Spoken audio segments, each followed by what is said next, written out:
Virgo, welcome back po dito sa Daily Dose of Tarot 111. Kamusta ka? I hope nasa mabuti kang kalagayan, pampisikal, mental, emotional o spiritual man yan. Ang video po natin na ito ay para lamang sa mga may malawak na kaisipan. Kaya po kung hindi kayo makaresonate, try nyo pong panoorin yung inyong moon sign para sa ating new moon reading. At kung bago lamang po kayo dito sa aking channel, please subscribe and hit the bell button para lagi po kayong updated every time na meron akong uploads. Kung interesado naman po kayo sa ating private readings, rituals, sa ating tiaras, bracelet at sa ating EEA, makikita nyo po yung link sa description box. Tarot Intentions by Aliana Reyes. At kung hindi po kayo mag-i-skip ng ads, maraming salamat. More blessings to come para sa'yo, sa health mo, at sa iyo pong goals. Mag-iwan na rin po kayo ng bakas para malaman ko sino ba yung mga Virgo na laging active dito sa ating channel. Para pag nag-free yes or no reading po tayo, alam ko sino ba yung uunahin ko, sino ba yung ipaprioritize kong mga basahan. Tignan po natin, new moon energy for you. We have Knight of Swords. Okay, so looks like this new moon is ganadong-ganado ka na umpisahan kung ano man yung mga gusto mong gawin. Very active mo. Oo, Knight of Swords. Yun lang, mag-ingat ka lang dito kasi pwedeng may mga magawa ka, may mga decision ka na hindi mo talaga siya pinag-isipang mabuti. Parang, ano lang, ito yung decision mo ngayon, sige, go ka lang. 'Di ba? Naisip mo ngayon, i-go mo ka agad. Yung tipong ganun po. Tignan natin. Okay.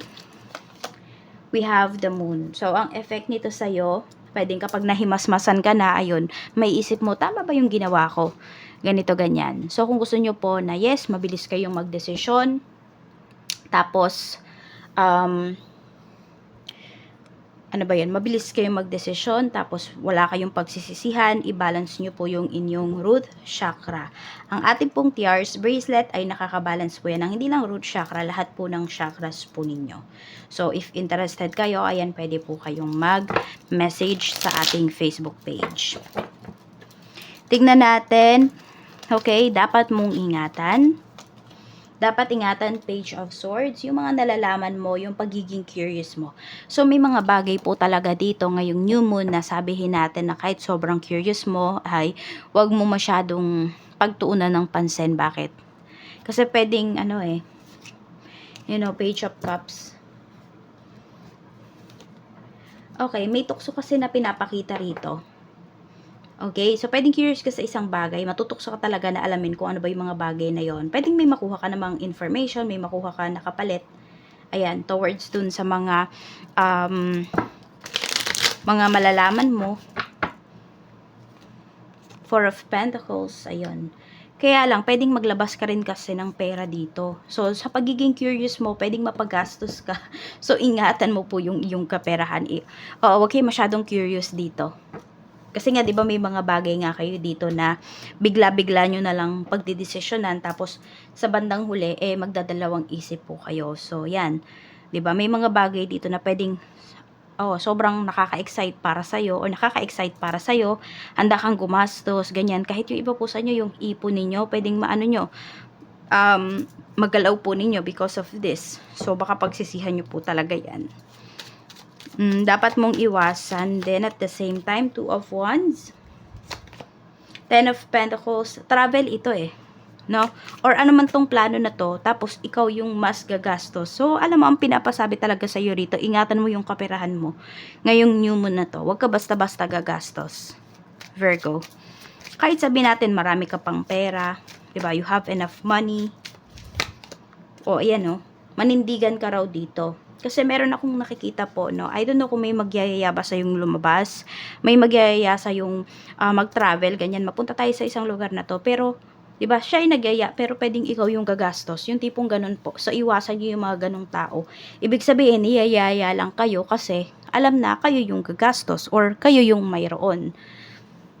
Hindi genuine yung yung pag-invite po sa inyo.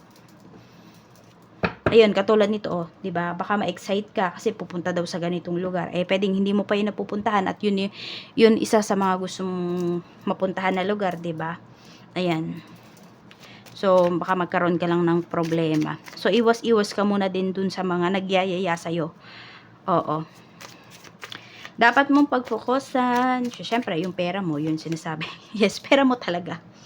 Ayun talaga yung sinasabi rito, no? Tsaka yung mga offers sa'yo, may mga new offers sa'yo rito eh. Pwedeng ito, new clients, new proposal, 'di ba? New trabaho 'yan. Bagong produkto sa negosyo po ninyo kung meron kayong negosyo. So ingatan niyo po talaga kasi ito, pwedeng magsisi talaga kayo dun sa mga magagastos ninyo this new moon. So pagfokusan mo yung kaperahan mo, ingatan mo talaga siya. Tingnan mo, napakabongga ng pinapakita sa'yo dito, puro pera. Pero pinag-iingat ka ni universe. Check natin, door na mag-open para sa'yo. Ano yung door na mag-open para sa'yo? Door of courage. Ayan. Be courageous na i-decline yung mga tao na yan. And also, follow mo daw yung intuition mo. Kasi sobrang lakas ng intuition mo this phase ng moon. Sabi dito, bravery, valor, confidence, resilience, heroism, grit. Tingnan natin. So, be confident din po at the same time, no, dun sa mga decision po na gagawin ninyo. Kaya nga, i-balance nyo talaga yung inyong root chakra. Cartomancy. So, alam nyo ba yung cartomancy? Yung playing cards, yung may Queen of Diamonds, yung mga ganon. So, yun po yung iba sa inyo. Kung hindi nyo magets yung tarot, some of you pwedeng practitioner or nagpa-practice na yung iba sa inyo. Gusto nyong matutong mag-tarot, pero pwedeng yung iba po sa inyo, Virgo, hindi nyo talaga makuha. Okay? So, yung iba po sa inyo, pwedeng mas madadalian daw po kayo sa cartomancy. So, try nyong pag-aralan. Ito kasing cartomancy, actually, pwede nyo tong, pwede nyong tandaan talaga kung ano ba yung meaning niyan. Card by card. Yes, mas madali siya kasi 56, if I'm not mistaken, 56 cards lang ito, if I'm not mistaken nga You're being called to explore messages in a deck of cards, discover the guidance, messages, and future in the cards. So some of you, pwedeng ito po yung maging forte ninyo, magbasa ng cartomancy instead of tarot. So, wag nyong ilimit yung sarili ninyo dito sa tarot, kung hindi nyo po talaga magets. Yan, yung iba lang sa inyo, if you have time, so pwede nyo po yung pag-aralan ngayong new moon. Check naman natin ano yung blessings na pwede mong ma-receive. Blessings po na pwedeng ma-receive, spirit guide. We have alien. Yan, so baka nga may pupuntahan kayo ditong bagong lugar, bagong bansa.